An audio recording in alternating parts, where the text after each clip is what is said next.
आहे ते सासवड बुलढाणा भागाला पोहोचवलं जातं शेतीसाठी.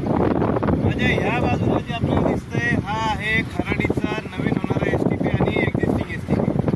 या STP मध्ये खराडी आणि बाकीच्या परिसरामधलं सीवेज वॉटर ट्रीटमेंट केले जाणार आहे, त्यामुळे त्याला सीवेज ट्रीटमेंट प्लांट हे नाव आहे.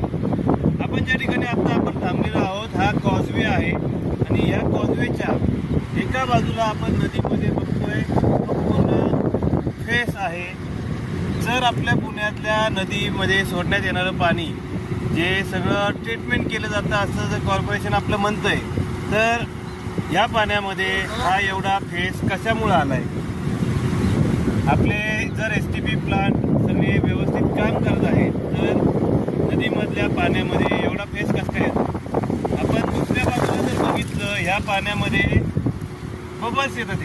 हे जे काही हिरव्या पाण्यामध्ये आपल्याला काळ्या रंगाचे डाग दिसतात हे डाग म्हणजे पाण्यामध्ये असणारं मिथेन आणि त्या मिथेनचे बबल्स असे तयार झाल्यामुळे हे आपल्याला काळा रंग दिसतो आहे.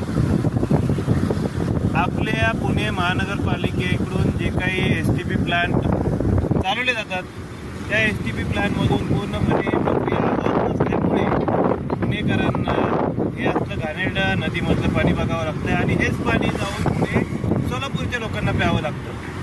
एवढं घाण पाणी पिल्यानंतर सोलापूरकर नागरिक स्वस्थ राहणार का? त्यांचं आरोग्य निरोगी राहणार का? हा खूप मोठा प्रश्न या ठिकाणी निर्माण होतोय. धन्यवाद.